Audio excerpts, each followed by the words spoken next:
Here we are in the Strathbogie Ranges. This is the start of our 10-day destination tour. Really looking forward to spending the next days with the crew and seeing what this area has to offer. This is going to be an epic trip.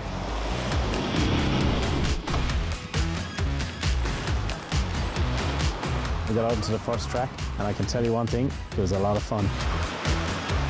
And then I was up next. That's where things got fairly interesting. Unfortunately, in the middle of all that, hit with a downpour, and everybody just ran for cover. Got my little wet, shaggy dog here.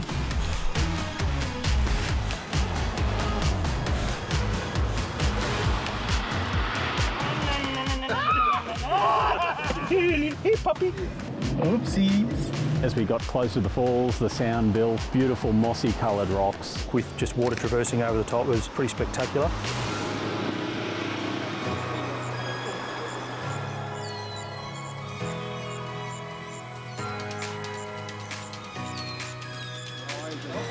In the middle of nowhere, you're wondering what could be out here.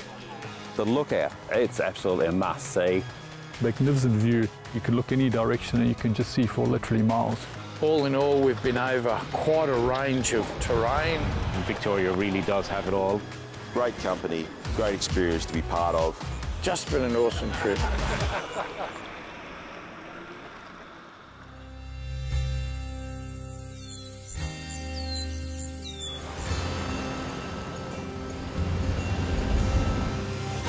Your 4x4 is presented by Austrac Campers, Trek Hardware 4x4 Superstore, ARB 4x4 Accessories, Clearview Accessories, Piranha, Nava, My Coolman and Cooper Tyres.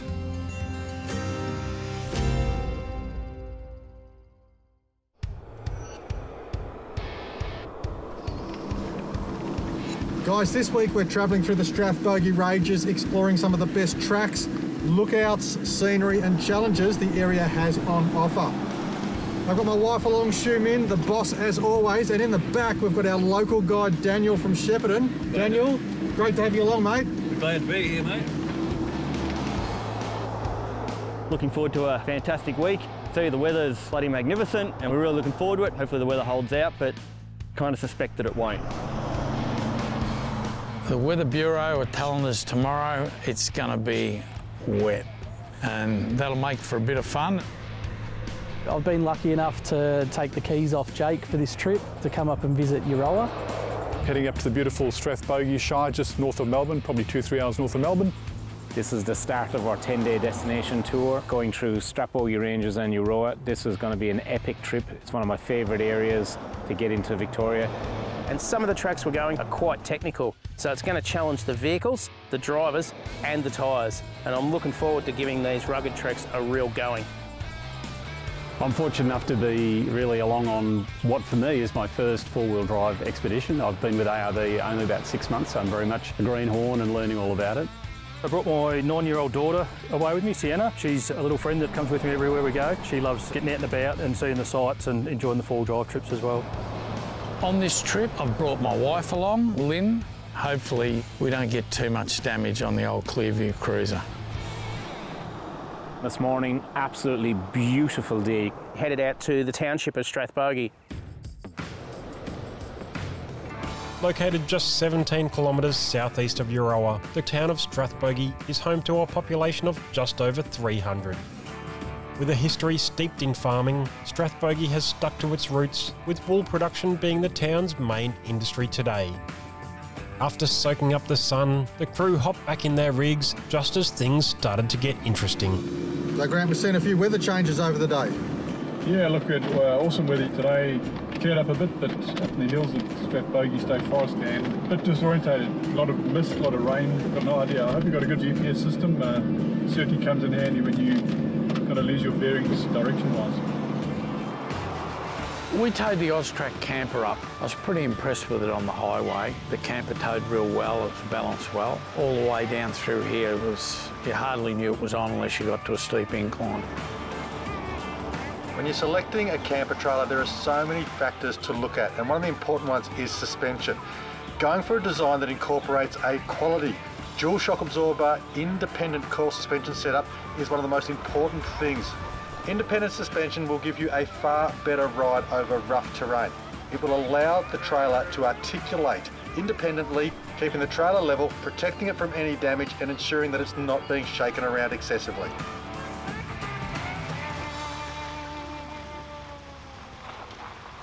Had a bit of a nice scenic drive on the way in to find the camp spot. Driving in here, no problem. The roads were a little bit wet, but nothing too treacherous. Once we got here, we were lucky enough to have a bit of a break in the weather. We dropped the caravan and everything off here. Set up camp, and then we headed out onto the first track.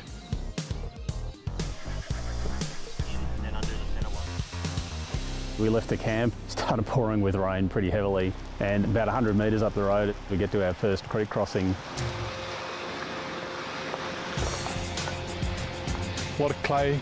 Some of the tracks were used by fire services and the rangers, so some of the tracks were in good condition. But once you got off onto the smaller tracks, very clay soil, very sticky, very slippery. It wasn't too bad, nothing too treacherous, but certainly set us up for what was to come.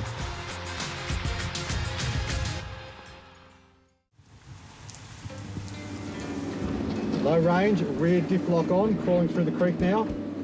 Definitely a few rocky holes, but should be okay. Easy done. Simon called out over the radio and suggested that one of these creek crossings that we were going to have a go at had some quite big rocks in it. Now, potentially some of the lower IFS vehicles may struggle with getting around those rocks.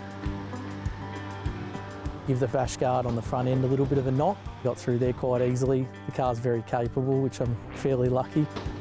Thought I'd take a different line and ended up sitting on the body of the car with seesawing. Eventually got a diff locker on and got it to grab on one side and powered out of it. Michael from Clearview, his truck's big and got a lot of weight. He is a very heavy vehicle out there, right at his maximum GVA. Jason, he's out of the car being a spotter. Direct him and guide him around and eventually put the wheels on the rocks in the right place and got him through. Fortunately, Jason stayed there, and when I came through, he guided me through. Take the right line, and we got through there with no issues whatsoever.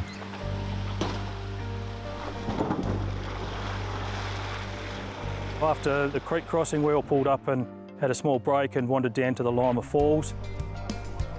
Beautiful location, nice little trek down. By little, it went for quite a while. About halfway down, I was starting to think to myself, when's this going to end? Because the walk back up was definitely not the same.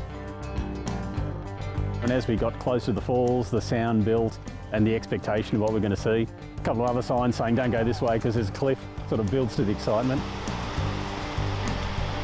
Absolutely spectacular. You've never seen anything like it. It's been a lot of rain overnight, beautiful flat rock formations. It was just spectacular.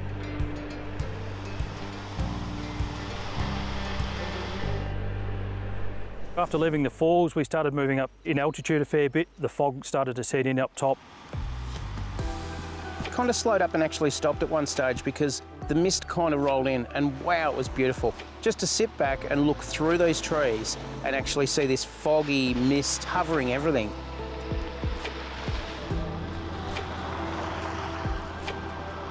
Water dripping everywhere and this kind of mist all around the horizon. Certainly imagine a bunch of hobbits walking across the track in front of you and not be too surprised by that. Some absolute ripper scenery down through here, guys. That's a beautiful valley. We're just coming down to Goldsworthy's campsite now. We'll pull in there, we'll have some lunch. Whatever accessories you're running in your four-wheel drive, you need them to be tough and reliable. Now, for the last few days, we've been out in torrential rain, terrible conditions, and our Meyer Coolman fridges have performed absolutely faultlessly. And I can tell you from my experience that these have copped mud, rain, rocks, snow, dust, just about everything you can throw at it, and plenty of wet weather over the last few days. So when you're shopping for a fridge, reliability, performance, and ruggedness really counts.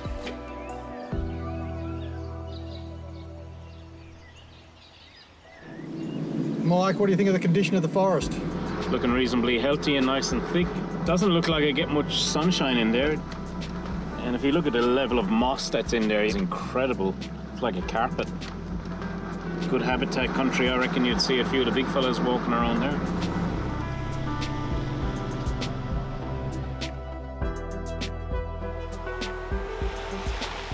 One of the standout features of this area, these big massive granite boulders, really impressive. It's boulder country, it's rock country. And you're looking at someone, you're wondering, how in the name did it get up on top of that? It's 60 tonnes sitting there. Wonder how long they've been there for, how they got there in the first place, that sort of stuff.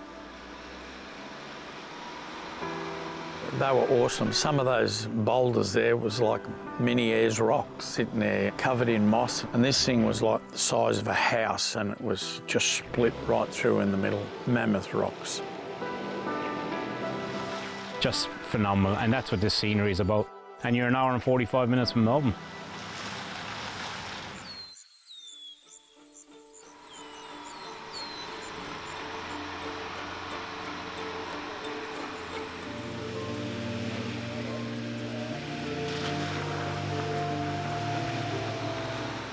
All right, it's a little bit slippery up through here, one car at a time on that climb.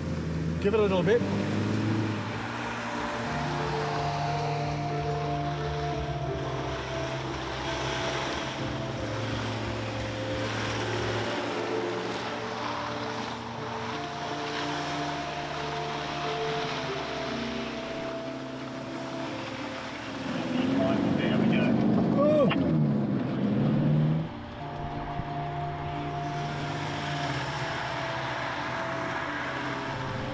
You're always conscious of the car stopping or sliding sideways into something. Try and keep the wheel straight, remember not to cross your elbows. That's it, beautiful. Nice one.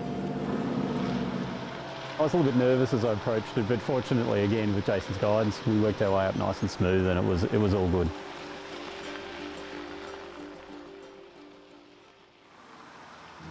Evan, how was that hill climb?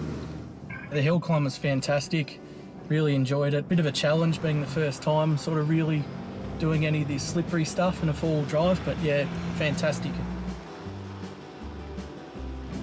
Mate, that was a great little hill climb there, and again, really impressed with these new rugged treks. For a tyre that's not a full mud tyre, it worked really well going up there. So guys, we're just going to pull up here and take a look at the hellhole. So pull in, find somewhere to park. Cocker's sluice hole near the top of Hellhole Creek bears the remains of Robert Cocker's gold sluicing operation, where creek bed walls were stripped away by pressurised water, sometimes to a depth of 17 metres. The site is now heavily overgrown, but the horseshoe open-cut area is still clearly visible.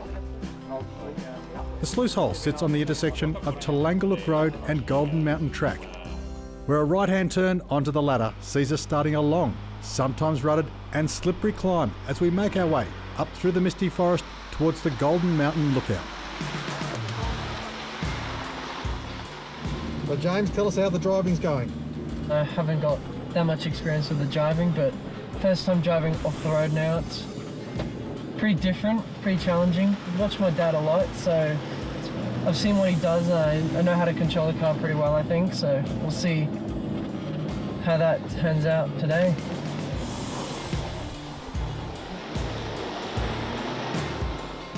Righty, clutching. Now what? Come to one little steep section, didn't have enough momentum and got stuck.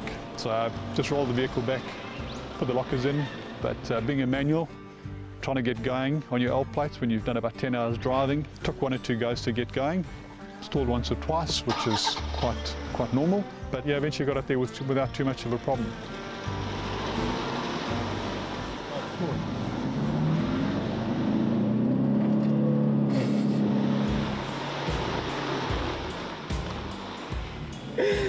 Oopsies.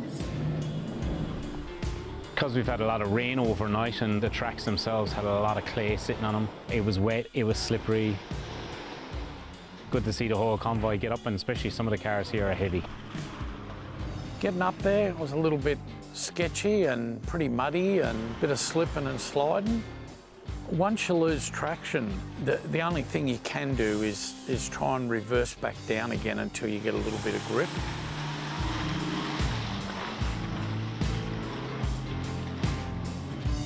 As we came around the corner, there was another big climb, so we all pulled over, and when we pulled over, we just had a look at the front left, looked a bit flat, so I pulled up the pressure gauge, and it was only showing 10 psi. Just as well I've got the Cooper pit crew here. There was quite a steep incline that was slippery and rutted, and as we're driving up we sort of looked like it was going to be pretty straightforward and easy to make our way up. We'd had a couple of vehicles go up already and probably just took a little bit too slow in the end and got to the top and we started wheel spinning and couldn't go any further. We are just going to have to change tyre down here. All good, we've got a recovery up here, mid-hill. The spring hangers picked up a rock right in the back there and I can't go forward or backwards. We ended up having to get one of the guys to gently winch us backwards to get us off the rock. I was 2 cars behind him, so Jason jumped out, we helped out, grabbed the recovery gear. There was so much recovery gear in the back of the car, that all came out. Everyone, of course, happy to help.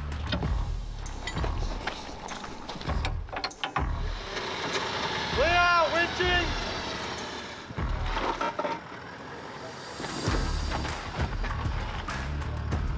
Bit more right foot to get us up and over. We lifted a wheel here and there. Wasn't too complacent with it the second time around, that's for sure. Piranha, do you need a hand back down there? We must have lost some pressure in the last climb. Had a quick look and you could see some of the air leaking out of the bead. Fortunately, we got Jason from Cooper Tyres. I've got my jack I can reach. Pretty hard to change and fix a bead when you're in that deep of mud, but we've done it many times, so we're getting good at it. Not good at stopping the bead coming off, but we're pretty good at putting it back on.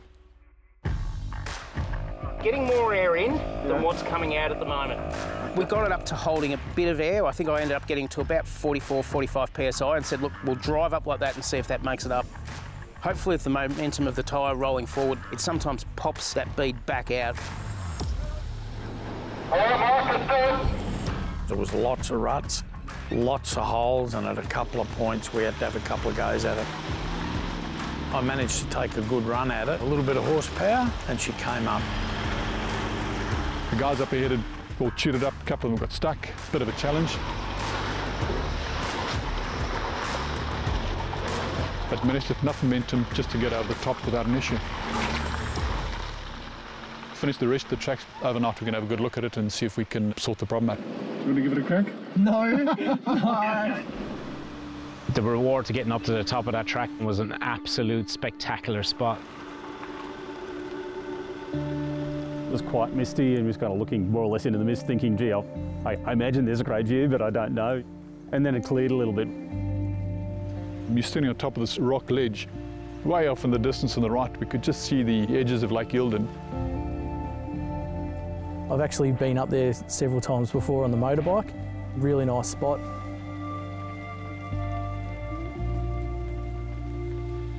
Then of course, after all the climbing, we had to descend again. That track was probably just as bad, if not worse, than the way we went up. Hey guys, this is pretty slippery down through here. Just take it nice and easy. It's pushing me off into the spoon drains.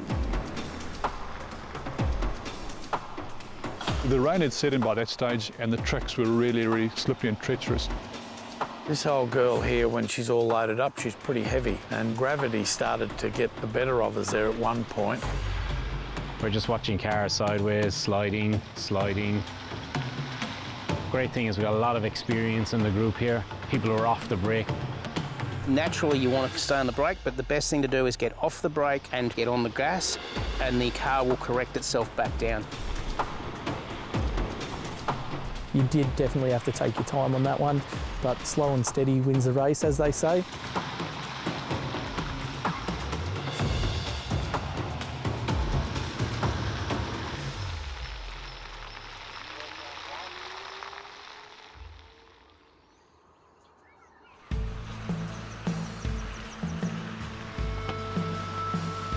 After a long day out in the tracks, beautiful sights, waterfalls, beautiful views, got back to camp. Campsite's a magnificent area. It's in this nice little valley. We've got a nice creek running down the side over here. Plenty of place to camp. Very peaceful, the birds in the background.